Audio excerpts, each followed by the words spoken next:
చిత్రం ఏమిటంటే అది విడిచిపెట్టేసి నువ్వు కాని దాన్ని నువ్వు పట్టుకుంటున్నావు. దీనికి కారణం అజ్ఞానము. అజ్ఞానము చేత నువ్వు కాని ఇంద్రియాల్ని నువ్వు పట్టుకుంటున్నావు, నువ్వు కాని మనస్సుని నువ్వు పట్టుకుంటున్నావు, నువ్వు కాని శరీరాన్ని నువ్వు పట్టుకుంటున్నావు. నువ్వే ఆత్మని నువ్వు విడిచిపెట్టేసావు. విడిచిపెట్టేసినా ఇవన్నీ చెప్పేస్తున్నాయి, అవస్థలు మారిపోతున్నాయి శరీరానికి. బాల్యాదిశ్యపి జాగ్రత్తాదిషు తథా సర్వాస్వరస్తాస్యపి వ్యావృత్తాస్వనువర్తమానమహమిత్యంత స్ఫురంతం సదా స్వాత్మానం ప్రకటీకరోతి భజతాం యో ముద్రయా భద్రయా. శంకరులు అంటారు, బాల్యావస్థలో కూడా అది ఉంది లోపల. నువ్వు బాలుడిగా ఉన్నావు, నువ్వు చదువుకుంటున్నావు అని తెలుసుకుంది. యవ్వనంలో ఉన్నప్పుడు నీకు యవ్వనం వచ్చింది, నీకు వివాహానికి సంబంధించిన వయస్సు వచ్చింది అని తెలుసుకుంది. నీకు వృద్ధాప్యం వచ్చినప్పుడు ఇది కుమారుల శరీరం తిరగట్లేదు, దీనికి మోకాళ్ళ నొప్పులు వచ్చాయి, దీనికి కళ్ళు కనపడడం మానేసి అద్దాలు పెట్టవలసి వచ్చింది, దీనికి క్యాట్రాక్ట్ వచ్చింది అని తెలుసుకుంటోంది. ఇది నువ్వైతే ఇది ఎలా తెలుసుకుంటుంది? దీనిలో వస్తున్న మార్పులను వేరొకటి చూస్తోంది లోపల ఉండి. అది సాక్షి మాత్రంగా ఉంటుంది, అది తాదాత్మ్యత చెందట్లేదు. ఇది చిన్నప్పుడు ఉన్నప్పుడు కూడా ఇది నేను అంది, ఇది పెద్దదైతే ఇది పెద్దదైంది అని తెలుసుకుంది. ఇది దీనికో ఉద్యోగం వచ్చింది, ఇప్పుడు నేను ఒక ఉద్యోగస్తుడిని, కొంచెం గౌరవంగా ఉండాలి, అంతేగాని పిల్లలతో గోళీకాయలు ఆడకూడదని తెలుసుకుంది. వృద్ధుడైపోయాడు, అబ్బో ఇప్పుడు నేను ఎక్కడ తిరుమల అవి వెళ్ళగలనండి, పెద్దవాడిని అయిపోయాను అంటాడు. అందుకని ఏమైంది, తన వృద్ధాప్యాన్ని పొందాడని తెలుసుకుంటున్నాడు. ఇది తెలుసుకుంటున్నది ఏదో అది నువ్వు, తెలుసుకోబడుతున్నది తెలుసుకుంటున్న దాని చేత ధరింపబడింది. పొరపాటు ఎక్కడ జరుగుతోందంటే, తెలుసుకుంటున్నది నువ్వైతే దాన్ని వదిలేశావు, తెలుసుకోబడుతున్నది నువ్వు కాని దాన్ని నువ్వు పట్టుకుంటున్నావు. పట్టుకుంటుంటే ఇది చెప్పేస్తోంది, ఇది నేను కాదయ్యా, నేను వెళ్ళిపోతాను, నేను ఉండను, నాకు ఒక లక్షణం ఉంది, నేను ప్రకృతి వికారాన్ని, నేను అన్న వికారాన్ని. శాస్త్రం అంతే మాట్లాడింది. శరీరము అంటే వేదాంతం ఏం చెప్పిందో తెలుసా అండి? అన్న వికారము అని చెప్పింది. రోజు తిన్న పప్పన్నం, రోజు తిన్న కూరన్నం, రోజు తిన్న పచ్చడన్నం, రోజు తిన్న మజ్జిగ అన్నం, కాళ్ళు చేతులు గోళ్ళు వెంట్రుకలు అవి కూర్చున్నాయి. ఆఖరికి అన్నమే తినేస్తుంది. మళ్ళీ అన్నం అంటే రెండు అర్థాలు, మన చేత తినబడునది, మనని తినునది. అదే రుద్రాధ్యాయంలో ద్రాపే అంధస్పతే దరిద్రం నీలలోహిత ఏషాం పురుషాణామేకామో రోమా ఏషాం కించనామత్తని అడుగుతారు. అది తినేస్తుంది. ఎలా? ఓనాడు డాక్టర్ గారు చెప్తారు, అయ్యా మీరు ఇంకా కొవ్వు పదార్థాలు కొంచెం తగ్గించకపోతే బ్లాక్స్ వస్తున్నాయి అంటాడు. ఇంకా ఉత్సాహపడిపోతే ఇంటెన్సివ్ కేర్ యూనిట్ రెడీగా ఉంటుంది. ఆ తరువాత కూడా లక్ష్య పెట్టకపోతే ఊర్ధ్వలోకాలు ఉంటాయి. అందుచేత తన చేత తినబడుతున్నది తనని తినడం ప్రారంభిస్తుంది. మీరు షుగర్ తినకూడదండి, మీకు డయాబెటీస్ వచ్చిందంటాడు. కొత్త చిత్త చిగురు వచ్చింది, దీని అసాధ్యం కూడా పెట్టుకు తింటే గుమగుమలాడిపోతూ 3 వాటాల వాళ్ళకి వినపడి వాసన వచ్చేది మా పిన్ని గారు వంట చేస్తుంటే అంటాడు. ఇప్పుడు నువ్వు చింత చిగురులు అవి తింటే బీపీ షూటప్ అయిపోతుంది, 1,00,000 వేసుకోవాలి నువ్వు అంటాడు డాక్టర్. అక్కడతో అది పోతుంది. ఏమైంది? తన చేత తినబడుతున్నది తనని తినడం ప్రారంభించింది. ఆ అన్న వికారమైన శరీరము అన్నము చేత తినబడి పృథివీలోకి వెళ్ళిపోతుంది. ఇందులో ఉన్న పంచభూతములు పంచభూతములలోకి వెళ్ళిపోతాయి. ఇది ఒక పెద్ద ప్రాసెస్. అందుకని ఆయన ఏం చేస్తారు, దక్షిణామూర్తి దక్షిణాన్ని చూస్తారు. రామకృష్ణ పరమహంస దీన్ని దర్శనం చేశారు. మీకు ఏదైనా ఓవర్ బ్రిడ్జ్ మీద నిలబడి బాగా రద్దీగా ఉన్న విజయవాడ రైల్వే స్టేషన్ లో ఆ పైన నిలబడి చూస్తున్నారనుకోండి, విశాఖపట్నంలోనో విజయవాడలోనో రైళ్లన్నీ వచ్చేస్తుంటాయి, వచ్చేస్తుంటాయి, వెళ్ళిపోతుంటాయి. అలా ఈ ప్రాణులన్నీ దక్షిణ దిక్కు వెళ్ళిపోతుంటాయి, శ్మశానాలన్నీ దక్షిణ దిక్కునే కదండి. అందుకని అదొక పెద్ద ప్రాసెసింగ్ సెంటర్. శ్మశానం అంటే సామాన్యం కాదండి. షుగర్ ఫ్యాక్టరీలోకి తీసుకెళ్లి చెరుకు కర్రలు పారేశారనుకోండి, ముందు రసం తీసేస్తుంది, తర్వాత వడగొట్టేస్తుంది, తర్వాత ఘనీభవించేస్తుంది, తర్వాత ముక్కలు కొట్టేస్తుంది, బస్తాల్లో వేసేస్తుంది, మిషన్ కుట్టేస్తుంది, చెయ్యిని తీసుకెళ్లి లారీలో పారేస్తుంది, లారీ పట్టుకుపోతుంది. అలా శ్మశానం అనేటటువంటిది ఒక పెద్ద కన్వర్షన్ సెంటర్. అది ఏం చేస్తుందంటే, శరీరంలో పంచభూతాలు ఉంటాయి. ఈ పంచభూతాలతో ఉన్న శరీరాన్ని అక్కడికి తీసుకెళ్లి పెడితే ఇందులో ఉన్న పృథివిని పృథివిలోకి పంపించేస్తుంది, వాయువుని వాయువులోకి పంపించేస్తుంది, అగ్నిని అగ్నిలోకి పంపించేస్తుంది, జలాన్ని జలంలోకి పంపించేస్తుంది. ఇలా ఏ భూతాన్ని ఆ భూతంలోకి ట్రాన్స్మిట్ చేసేస్తుంది. పిండాండంలో ఉన్న పంచభూతాలు బ్రహ్మాండంలో ఉన్న పంచభూతాల్లోకి వెళ్ళిపోతుంటాయి. పెద్ద కన్వర్షన్ సెంటర్, అందులో వెళ్ళిపోతుంటాయి.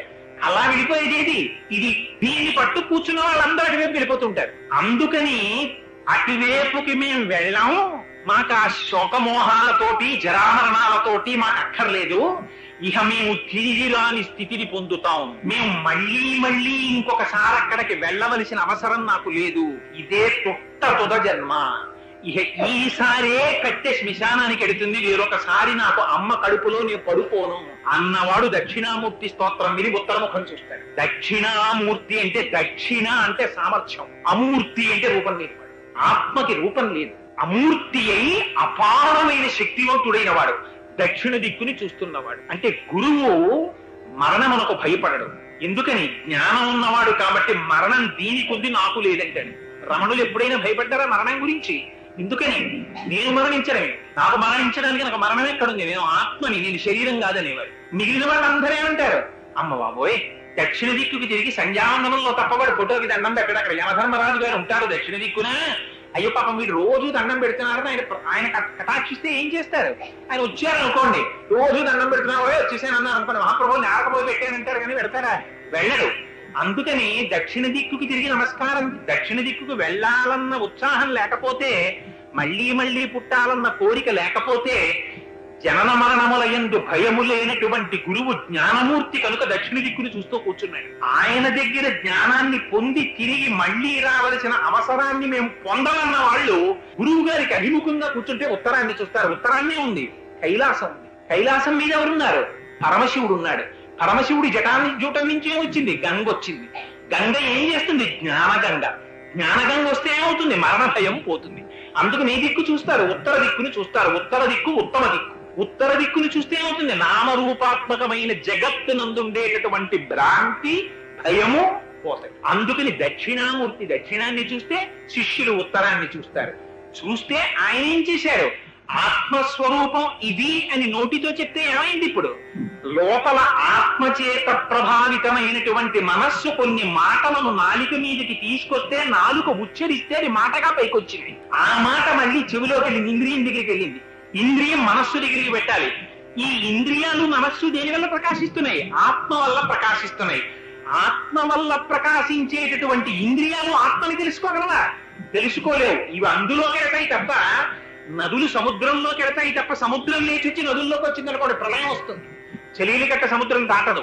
ఆత్మ ఎప్పుడూ సాక్షీభూతంగా ఉండిపోతుంది. అందులోకి వెళ్ళిపోతాయి. ఇందులోకి వెళ్ళి ప్రవేశించేవి దాన్ని ఎలా తెలుసుకుంటాయి? తెలుసుకోలేవు. అందుకని దీన్ని నోటితో చెప్పడం ఎలా కుదురుతుంది? నోటితో చెప్పకూడదు. కాబట్టి ఏం చెయ్యాలి? ముద్ర బట్టి చెప్పాలి. ఎలా చెప్పాలి? స్వప్నము, జాగృత్, సుషుప్తి, 3 అవస్థల్లో తిరుగుతున్నవాడు వీడు.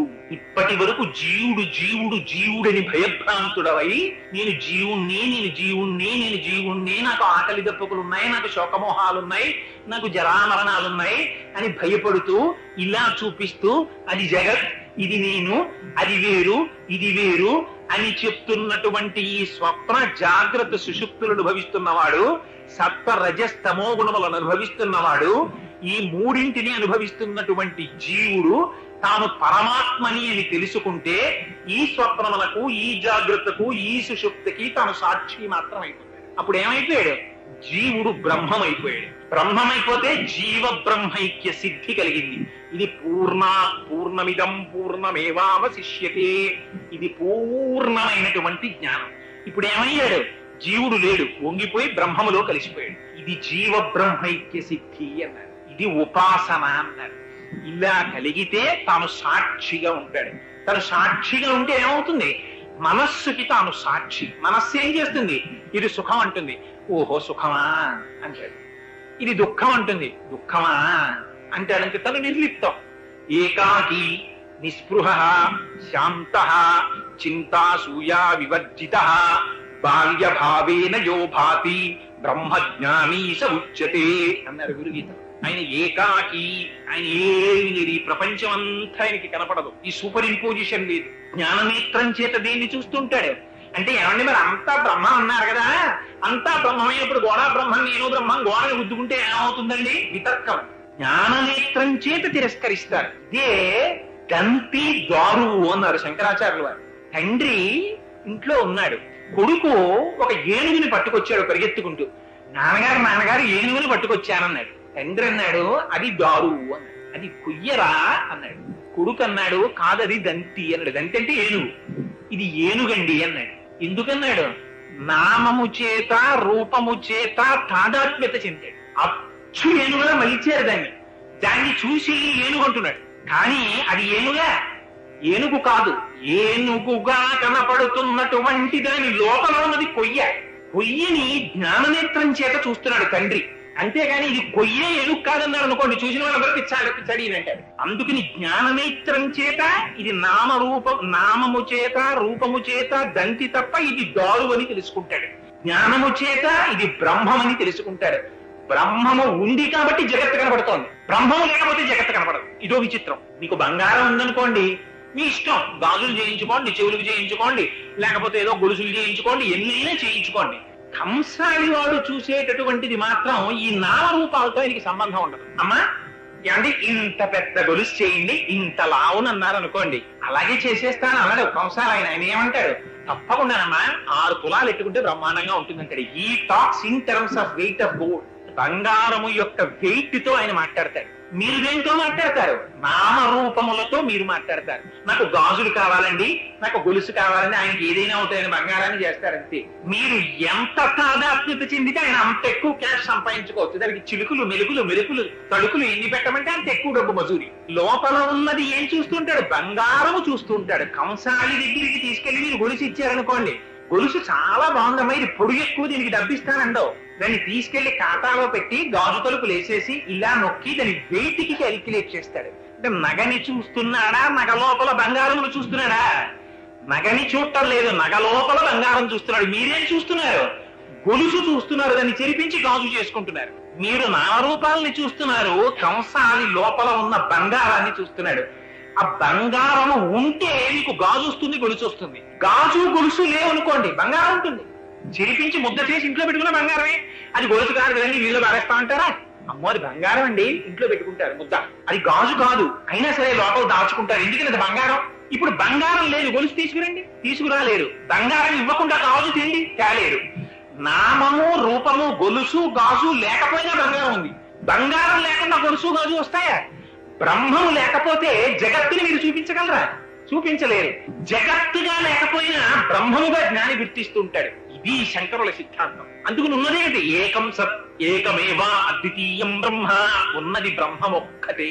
ఈ జ్ఞానము దక్షిణామూర్తి స్తోత్రం వల్ల కలిగితే, ఈ జ్ఞానము చేత విశ్వాత్మత్వమితి స్ఫుటీకృతమిదం యస్మాదముష్మిన్స్తవే తేనాశ్వత్ శ్రవణాత్ తదర్థమననాధ్యానాచ్చ సంకీర్తనాత్ సర్వాత్మత్వమితి స్ఫుటీకృతమిదం యస్మాదముష్మిన్స్తవే తేనాశ్వశ్రవణాత్ తదర్థమననాధ్యానాచ్చ సంకీర్తనాత్ సర్వాత్మత్వమహావిభూతి సహితం సాదీశ్వరత్వం స్వతః. ఎంత గొప్ప మాట చెప్పారో చూడండి శంకరాచార్యులు వారు. ఈ ఆత్మజ్ఞానం నీకు తెలిసిపోతే అంతటా ఉన్నదానికన్నా భిన్నం నువ్వు కావు. కాబట్టి ఈ స్థాయిలో నిలబడగలిగితే, చెప్పడం కాదు, అలా నిలబడగలిగితే ఇక్కడ ఉన్న నువ్వు అమెరికాలో ఉన్న ఆత్మ కన్నా భిన్నం కావు. ఈ స్థాయికి వెళ్ళిపోతే, తురీయంలోకి వెళ్ళి సాక్షిగా ఉండడం తెలిస్తే. రమణులు ఒకసారి కూర్చున్నారు ఆశ్రమంలో. కూర్చుంటే ఎక్కడో అమెరికాలో పనామాలో ఒక చిన్న గ్రామంలో సముద్రపు ఒడ్డున 7వ బెంచి మీద కూర్చునే 2 దంపతులు ఉండేవాళ్ళు. వాళ్ళు పేపర్లో రమణ మహర్షి గురించి చదివారు. చదివి రోజు వాళ్ళకు వచ్చిన డబ్బుల్లో కుండ పెట్టుకుని అందులో డబ్బులేసి దాచుకుని విమానం టికెట్ కొనుక్కుని ఇండియా వచ్చి అక్కడి నుంచి రైలు ఎక్కి మెడ్రాస్ వచ్చి కారు ఎక్కి తిరువన్నామలై వెళ్ళారు. పెడితే రమణులు కూర్చుని ఉన్నారు హాల్లో సోఫా మీద. వాళ్ళు చూసి సంతోషపడిపోయారు. వాళ్ళు వచ్చి కూర్చున్నారు. రమణులు అన్నారు, వాళ్ళు నోరి విప్పి రమణులతో మాట్లాడలేదు, రమణులంతకు ముందు వాళ్ళతో మాట్లాడలేదు. అక్కడి నుంచి వచ్చారా, పనామా నుంచి వచ్చారా నా కోసం? ఇంత ఖర్చు పెట్టుకున్నారా? సముద్రపు ఒడ్డున 7వ బెంచి మీద కూర్చుని నా గురించి ఆలోచించారా అన్నారు. ఎలా తెలుస్తుంది? సర్వాత్మత్వమితి స్ఫుటీకృతమిదం యస్మాదముష్మిన్స్తవే. ఆ సర్వాత్మ భావన తెలిసిపోతే, ఆ తురీయానికి వెళ్ళిపోతే భూత భవిష్యత్ వర్తమాన కాలములలో ఉన్న సమస్తము తనకి భాషిస్తాయి. కానీ భాషించినా దానివల్ల అష్టసిద్ధులు వచ్చేస్తాయి. తను ఎక్కడికి కావాలంటే అక్కడికి వెళ్ళిపోతాడు. తను ఏం చూడాలంటే దాన్ని చూసేస్తాడు. దూరశ్రవణం, అన్ని యోగ సిద్ధులు వస్తాయి. శంకరులు ఒక గొప్ప మాట చెప్పారు. ఇది మనం గుర్తు పెట్టుకోవలసినటువంటి మాట. ఈ వచ్చినటువంటి సిద్ధులన్నీ ఎటువంటివో తెలుసా అంటే, శంకరాచార్యుల వారి శిష్యులు మళ్ళీ దీనికి వార్తికం రాశారు. దక్షిణామూర్తి స్తోత్రానికి సురేశ్వరాచార్యుల వారు అనుకుంటారు. మానసోల్లాసము, నాకు జ్ఞాపకం ఉంటే ఆ పేరు కరెక్ట్ అన్నమాట. మానసోల్లాసం అని వార్తికం రాశారు. అందులో ఆయన ఒక ఉదాహరణ చెప్పారు. అగ్నిహోత్రం దగ్గర నిలబడి భర్తకి పదార్థాన్ని లైంగిక ప్రయోజనములు, వాడికి ఆత్మ సిద్ధాంతమే కావాలి. వీటిని వాడు పట్టించుకోడు. దాన్ని ఎలా తిరస్కరిస్తారో తెలుసా అండి? ఆ వచ్చిన యోగ సిద్ధుల్ని వాళ్ళు ప్రదర్శించరు, వాటి జోలికి వెళ్ళరు అసలు. దాన్ని ఎలా తీసేస్తారంటే వాయుసపిష్టం అన్నారు. కాకి పెంటని ఎలా దులిపేస్తారో పుల్లతోటి, తనకొచ్చిన సిద్ధుల్ని అలా తీసేస్తారు. అదే సుందరకాండలో హనుమ ఆ ఆకాశ మార్గంలో వెళ్ళిపోతున్నప్పుడు మైనాకుడు మొదలైన వారు కనబడితే ప్రీతోస్మి కృతమాతిథ్యం మంజురేషోపనీయతాం తరతే కార్యకాలోమే అహశ్చాప్యతి వర్తతే ప్రతిజ్ఞాచమయా దత్తానస్థాతం విలిహాంతరే అని చెప్పి బయలుదేరి వెళ్ళిపోవడం. అందుకని ఆ దక్షిణామూర్తి స్తోత్రం అంత వైభవోపేతమై జనన మరణాతీతమైనటువంటి స్థితిని, ఈ మాట ఎప్పుడైనా పరమేశ్వరుడు నన్ను కటాక్షిస్తే నా చేత చెప్పించాలని సర్వేశ్వరుడు సంకల్పిస్తే దక్షిణామూర్తి స్తోత్రంలో ఉండేటటువంటి ప్రతి శ్లోకానికి వ్యాఖ్యానం చేసేటటువంటి అదృష్టాన్ని పరమాత్మ కటాక్షించుగాక. ఎందుచేత అంటే అందులో ఒక్క శ్లోకాన్ని తీసుకున్నాను అనుకోండి, చాలా కష్టం, అంత తేలిక కాదు దాన్ని చెప్పడం. అవర్స్ టుగెదర్ పడుతుంది దానికి ఇలస్ట్రేట్ చేస్తూ వెళ్ళడానికి.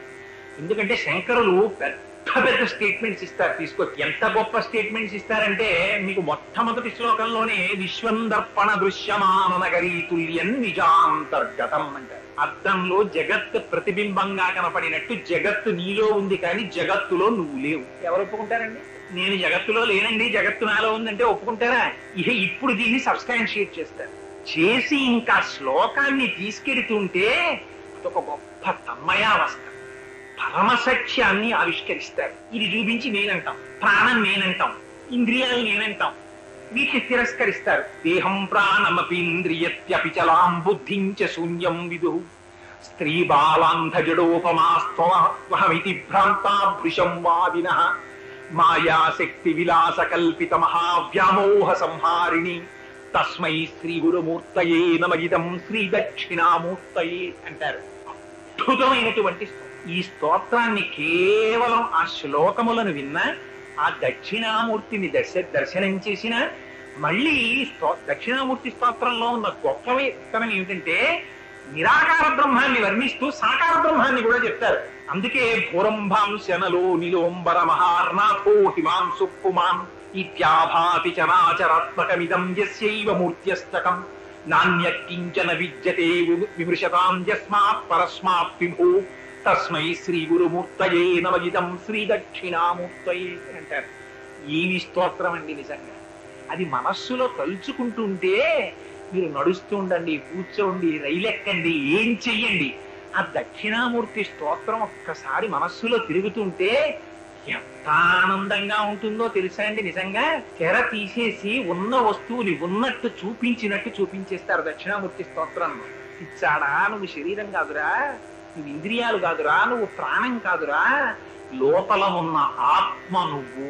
ఆ ఆత్మ ఎలా ఉంటుందో, ఎలా తెలుసుకుంటుందో ఎవరు చెప్తారండి? నోటితో చెప్పగలిగిన వాడు ఉన్నాడా? శంకరాచార్యుల వారికి ఏమిచ్చి మనం రుణం తీర్చుకుంటాం? అటువంటి దక్షిణామూర్తి స్తోత్రాన్ని మహానుభావుడు మన కోసమని అందించారు. పరమపావనమైనటువంటి స్తోత్రం ఆ దక్షిణామూర్తి స్తోత్రం. ఆ స్తోత్రాన్ని విన్నంత మాత్రం చేత గురుగ్రహం యొక్క కటాక్షం కలిగి సమస్యలకి సమస్యలు విడిపోతాయి, జ్ఞానానికి జ్ఞానము కలుగుతుంది. అందున గురు పూర్ణిమ లాంటి ఇటువంటి పరమ పవిత్రమైనటువంటి సమయంలో అసుర సంధ్య వేళ పరమశివుడికి చాలా ప్రీతి. సంధ్యారంభ విజృంభితం శృతిశిరస్థానాంతరాధిష్ఠితం సప్రేమ భ్రమరాభిరామమ సకృత్సద్వాసనాశోభితం భోగీంద్రాభరణం సమస్త సుమన పూజ్యం గుణావిష్కృతం సేవే శ్రీగిరి మల్లికార్జున మహాలింగం శివాలింగితం అంటారు. 51వ శ్లోకం 100లో శివానంద లహరి మధ్యలో పెట్టారు. సంధ్యారంభ విజృంభితం, ఆలోచనకి మధ్యలో ఆత్మస్వరూపమై పరమాత్మ ఉంటారు. అందుకని సంధ్యారంభ విజృంభితం అని మొదలెట్టారు. చంద్రశేఖర పరమాచార్యులు వారు పొంగిపోయారు ఈ శ్లోకానికి. ఎక్కడికి వెళ్ళినా శ్రీశైలం విడితే చాలు, చంద్రశేఖరులంతటి వారు శివలింగం దగ్గర నిలబడి సంధ్యారంభ విజృంభితం శృతి శిరస్థానాంతరాధిష్ఠితం అని తలుచుకుని పొంగి, నిజంగా శంకరులు అమృత గుళికలు కదండి ఆయన అందించినవి. అలాంటి ఆత్మస్వరూపాన్ని మహానుభావుడు మనకి దక్షిణామూర్తి స్తోత్రంలో ఇచ్చారు. కాదు, నా వంటి అజ్ఞానిని, మనస్సుతో సాధాత్మ్యత చెందిన వాడిని ఇవాళ దక్షిణామూర్తి స్తోత్రం పుస్తకం కూడా ఇలా చూడాలి. అలాంటి వాణ్ణి యానాం విడితే ఇన్ని సభలలో పాల్గొన్న తర్వాత తీసుకొచ్చి కూర్చోబెట్టి నువ్వెవడెవరా మాట్లాడడానికి, నేను పలికిస్తా నీతోటి అని ఆయన పలికించకపోతే ఇందులో ఒక్క శ్లోకం నా స్ఫురత్తులోకి వస్తుందా? ఎంత కష్టం శంకరాచార్యుల వారి వేదాంతం చెప్పడం అంటే. అలాంటిది పరమాత్మ నా ఎందు కృప వహించి లోపల స్ఫురత్తై ఆత్మయై దాని చేత వాక్కుల రూపంలో పలికించారు. ఆ దక్షిణామూర్తి స్వరూపానికి ప్రణమిల్లుతూ ఇంత మహత్తరమైనటువంటి అవకాశాన్ని కల్పించి నిజంగా ఈ సుందర సత్సంగ సభ్యులు చేస్తున్న మహోపకారకం. వాళ్ళందరూ చక్కగా గురు పూర్ణిమ చేసుకుని ఇంత క్రమశిక్షణతో కూర్చుని, నేను అనుకున్న దక్షిణామూర్తి స్తోత్రం అందులో చెప్తే అందులో చాలా మంది లేచి వెళ్ళిపోరు కదా. ఏమిటో జాగ్రత్త అంటాడు, స్వప్నం అంటాడు, సుషుప్తి అంటాడు, ఆత్మ అంటాడు, శరీరం అంటాడు, వెనక్కి వెళ్ళిందంటాడు, ముందుకొచ్చిందంటాడు, అనుభవం అంటాడు, కాదంటాడు. ఏమిటో వీడు అల్లరి, చాలా ఊళ్ళు తిరిగి వచ్చి వీడికి ఏమైనా పైత్య ప్రకోపం అనుకోరు కదా అని అనుకున్నాను. కానీ నేనే అవివేకి, మీరే జ్ఞానులు. ఎందుకంటే మీకు ఏది తెలుసుకోవాలో బాగా తెలుసు. అందుకని చాలా శ్రద్ధాభక్తులతో విని ఆ స్తోత్ర వైభవాన్ని పాడు చేయకుండా నిజంగా ఇటువంటి రోజున అటువంటి స్తోత్రం వినడం నేను యథార్థంగా చెప్తున్నానండి, నేను ఎగ్జాజిరేట్ చేయట్లేదు. ప్రణంతుం స్తోతుం వా కథమకృత పుణ్య ప్రభవతి. ఆ రోజున శారదాదేవి రాజ్యలక్ష్మి గారి నాలిక మీద ప్రవేశించిన ఆవిడితో అనిపించింది. ఆవిడ నోటి వెంట శారదాదేవి పలికించిన మాట మీ అందరి భక్తి ప్రపత్తులు గురు పూర్ణిమ నాడు ఆ దక్షిణామూర్తి స్తోత్రం విందామని పాపం ఇంతమంది కూర్చుంటే వీడితో పలికించకపోతే వాళ్ళందరూ ఇబ్బంది పడిపోతారని పరమాత్మ నాలో ప్రవేశించి పలికించారు. ఈ గొప్ప మీది. అందుకని మీకు నేను ధన్యవాదాలు తెలియజేస్తూ మంగళాశాసన పరైః మదాచార్య పురోగమైః సర్వైశ్చ పూర్వైరాచార్యైః సత్కృపాయాస్తు మంగళం. సర్వం శ్రీ ఉమామహేశ్వర పరబ్రహ్మార్పణమస్తు. స్వస్తి.